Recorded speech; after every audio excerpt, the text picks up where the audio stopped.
En esta primera sesión analizamos si los cambios de la República fueron o no un avance frente al periodo colonial. Y desde una postura a favor consideramos que sí representaron un proceso importante, y esto se debe a que la República pasó de un sistema monárquico a uno basado en la soberanía nacional. Esto quiere decir que el poder dejó de concentrarse en un rey y pasó a depender de la ciudadanía. Además, se implementaron y crearon nuevas instituciones como el poder legislativo y los procesos electorales. Esto ayudó a limitar el poder y además a fomentar la participación política. Como señala Contreras, estos cambios sí fueron parte del aprendizaje de la libertad en el Perú. Como por ejemplo, después de la independencia, se inició la organización de un Estado republicano, aunque en un contexto limitado. Por lo tanto, se sentaron las bases después en un Estado moderno. Continuando con la respuesta a esta pregunta, la posición en contra sostiene que los cambios que realizó la República no fueron avances, sino retrocesos, ya que dejaron a los indígenas más débiles y se volvieron más marginados. En el virreinato había leyes que protegían a los indígenas, reconociéndolos como personas con derecho y autoridad propia. La República Liberal eliminó estas protecciones, priorizando al individuo y tratando al indígena como un ciudadano más, un ciudadano común, pero sin ninguna defensa, dejándolo desprotegido.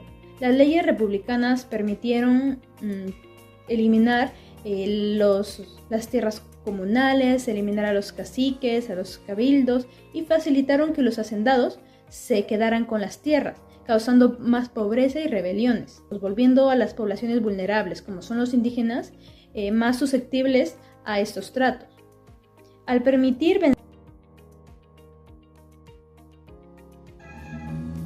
En relación con la pregunta, considero que una institución colonial que permaneció durante la República y favoreció su desarrollo fue el Cabildo.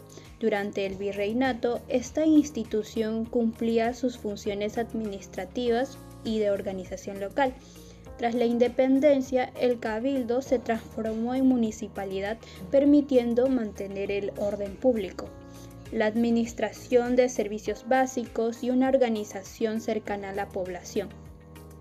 Esto favoreció a la nueva república porque ayudó a conservar una estructura de gobierno local en un contexto de transición política e inestabilidad. Según Alarcón 2019, los cabildos fueron una pieza clave en la organización política y administrativa desde el periodo colonial. Estoy a favor de que algunas permanencias coloniales, como el cabildo, sí contribuyeron al desarrollo inicial de la República. Una de las razones por las que la nueva República Peruana tuvo dificultades para desarrollarse fue en la práctica siguió funcionando como una estructura heredada de la colonia, especialmente el sistema de haciendas. Aunque el país se independizó políticamente, la tierra continuó concentrada en manos de una minoría, mientras la mayor parte de la población rural quedó sin acceso a recursos productivos, manteniendo relaciones de dependencia y desigualdad.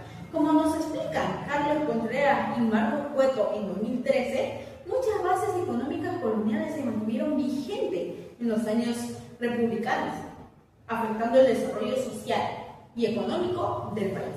Además, Mariana Alarcón en 2019 muestra cómo varias instituciones coloniales siguieron influyendo en la organización política. En la primera sesión comprendimos que el nacimiento de la República Peruana fue un proceso complejo, con avances políticos, pero también con muchas limitaciones sociales. Por un lado, la independencia permitió crear un Estado basado en la soberanía nacional, la división de poderes y la participación ciudadana, lo que marcó un cambio importante frente al sistema colonial. Sin embargo, esos avances no beneficiaron a todos por igual. la población indígena perdió protecciones y las desigualdades heredadas del virreinato continuaron, especialmente por la permanencia del sistema de haciendas. En resumen, la República significó un paso hacia la modernidad política, pero no logró transformar completamente la estructura social del país. Este contraste nos muestra que la independencia fue más un punto de partida que una meta alcanzada y que los desafíos para lograr una verdadera igualdad siguen presentes hasta hoy.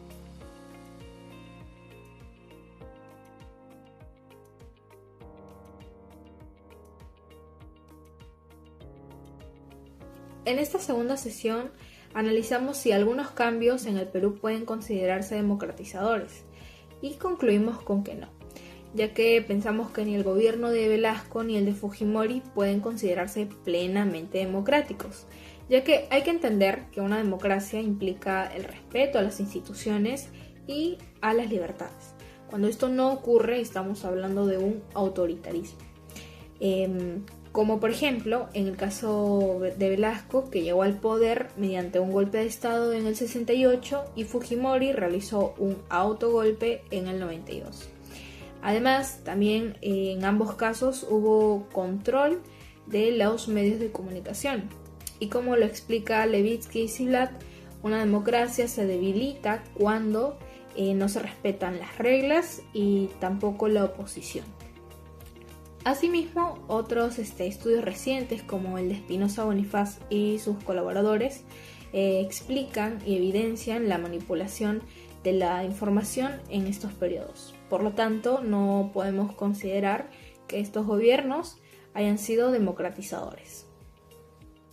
Desde mi postura, considero que sí pueden ser catalogados como hechos democratizadores de la sociedad peruana, aunque con algunas limitaciones. Como plantea Samuel Huntington, la democratización no es un proceso perfecto, sino que implica la creación progresiva de condiciones que permitan mayor inclusión y participación ciudadana. En el caso de Manuel Velasco Alvarado, como señala Fernando Ergen, la reforma agraria significó un cambio importante al eliminar el sistema de haciendas y redistribuir tierras a sectores campesinos que habían sido históricamente excluidos. Esto no solo amplió la igualdad social, sino que también redujo las estructuras de poder tradicionales que se venían llevando a cabo hace siglos, lo cual contribuye a sentar bases para una sociedad no solo más inclusiva, sino también más democrática. Por otro lado, durante el gobierno de Fujimori, las reformas neoliberales estabilizaron la economía en un contexto de crisis y violencia, y la continuidad de las elecciones tras la Constitución de 1993 mantuvo la participación ciudadana, por lo que Steve Levitsky señala que incluso con las debilidades institucionales, la existencia de elecciones puede formar parte de procesos democratizadores incompletos. Es por ello que aunque ambos procesos no fueron plenamente democráticos, se incorporaron elementos que favorecieron la inclusión social, la estabilidad política y la participación ciudadana, por lo que se le considera como parcialmente democráticos. En nuestro trabajo hemos visto que la historia política del Perú siempre ha estado marcada por una tensión entre la democracia y el autoritarismo. Por un lado, la reforma agraria de Velasco buscó reducir desigualdades sociales y dar protagonismo a los campesinos, mientras que las reformas de Fujimori estabilizaron la economía y redujeron la violencia en los años 90. Estos cambios tuvieron un impacto real en la sociedad y pueden considerarse avances parciales hacia la democratización. Pero también es cierto que ambos procesos se dieron en contextos autoritarios. Velasco llegó al poder mediante un golpe de estado y gobernó sin elecciones, y Fujimori concentró el poder tras el autogolpe de 1992, debilitando instituciones y limitando libertades. Esto nos demuestra que no basta con lograr resultados sociales o económicos, si al mismo tiempo se vulneran las reglas básicas de la democracia. En conclusión, la experiencia peruana nos enseña que la democracia no es un estado definitivo, sino un proceso frágil que necesita equilibrio entre estabilidad, respeto de las instituciones y la participación ciudadana. Por eso, más allá de los resultados, lo fundamental es cómo se ejerce el poder y cómo se garantiza que todos los ciudadanos puedan participar de manera justa y libre.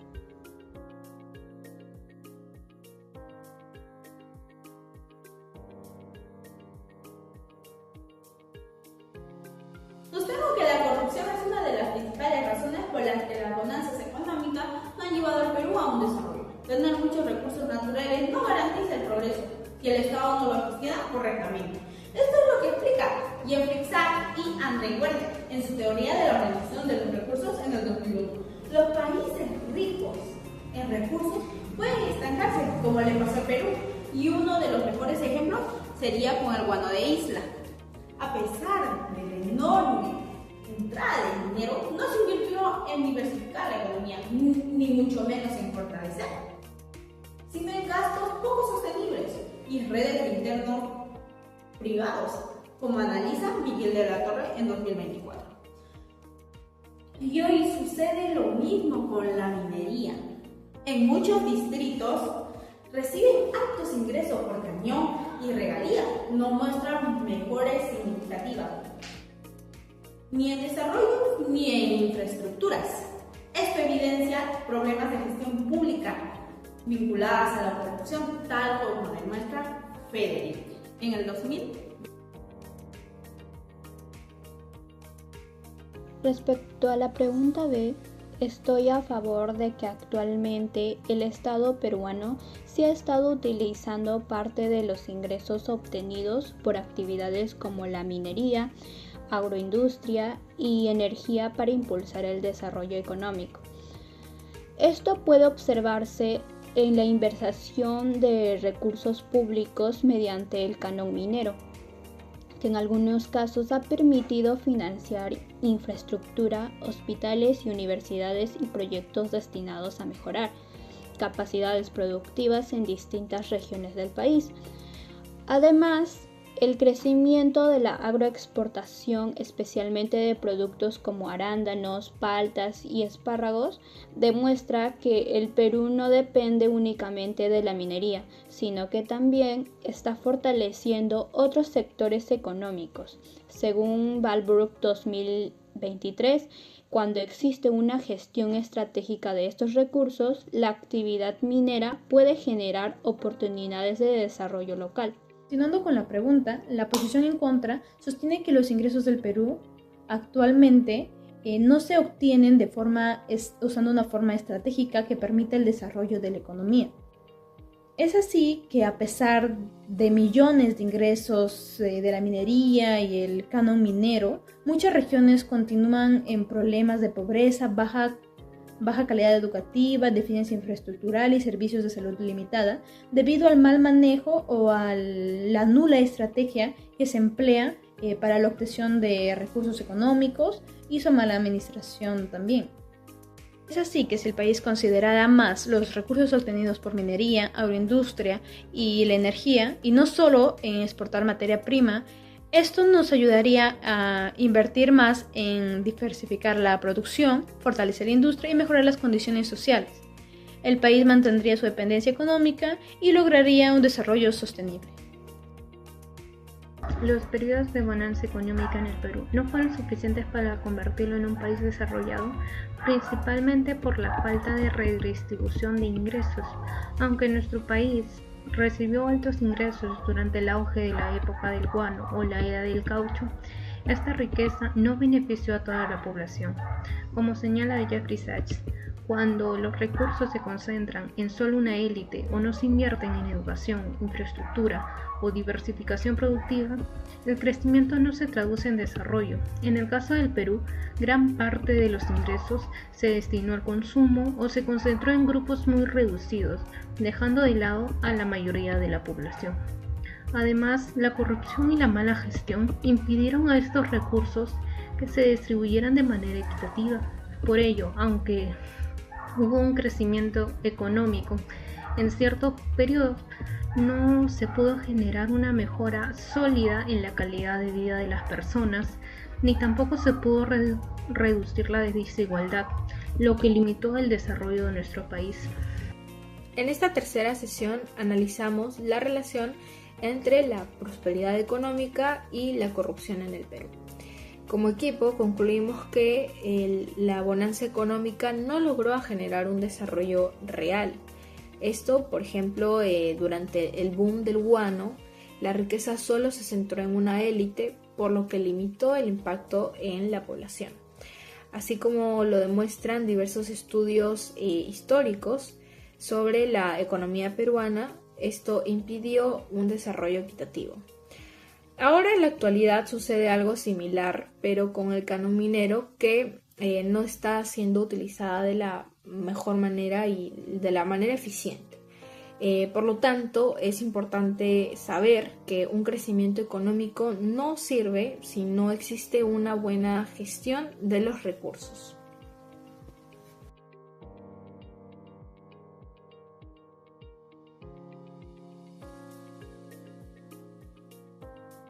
Considero que las recomendaciones de la Comisión de la Verdad y Reconciliación no han sido implementadas de manera suficiente.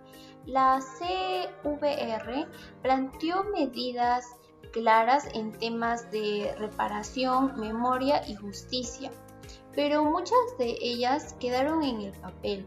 Por ejemplo, los programas de reparación integral avanzaron lentamente y no llegaron a todas las víctimas, especialmente en comunidades rurales que fueron las más golpeadas por la violencia. Además, la creación de espacios de memoria y la búsqueda de desaparecidos siguen siendo tareas incompletas, lo que demuestra una falta de compromiso real del Estado. En ese sentido, aunque se han dado algunos pasos, la ausencia de políticas sostenidas y de voluntad política ha impedido que las recomendaciones se conviertan en cambios estructurales. Esto refleja que 20 años después, la deuda con las víctimas y con la sociedad peruana continúan vigente y que la implementación ha sido claramente insuficiente.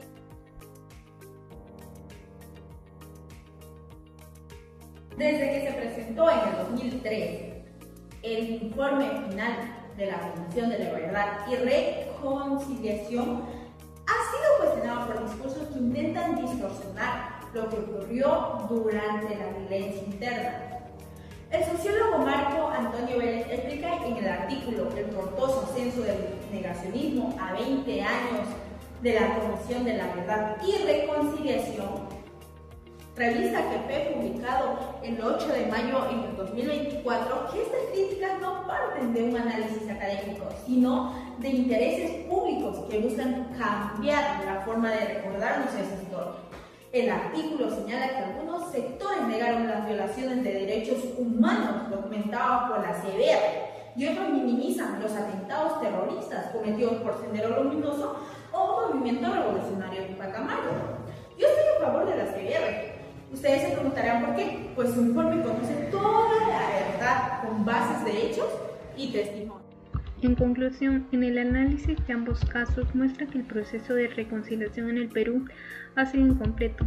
En primer lugar, las recomendaciones dadas por la CVR solo se han implementado de manera parcial. Es decir, si bien hubo algunos avances como políticas de reparación, hay muchos aspectos importantes que no se han cumplido plenamente. Por otro lado, la reacción de la clase política y de las Fuerzas Armadas frente al informe fue en muchos casos a la defensiva, puesto que se le asignaron responsabilidades a distintos autores, generando tensión y falta de consenso. En conjunto, esto demuestra que aún existen obstáculos para lograr una verdadera reconciliación nacional, ya que sin voluntad política ni implementación completa de las recomendaciones, es difícil garantizar justicia y evitar que hechos similares se repitan.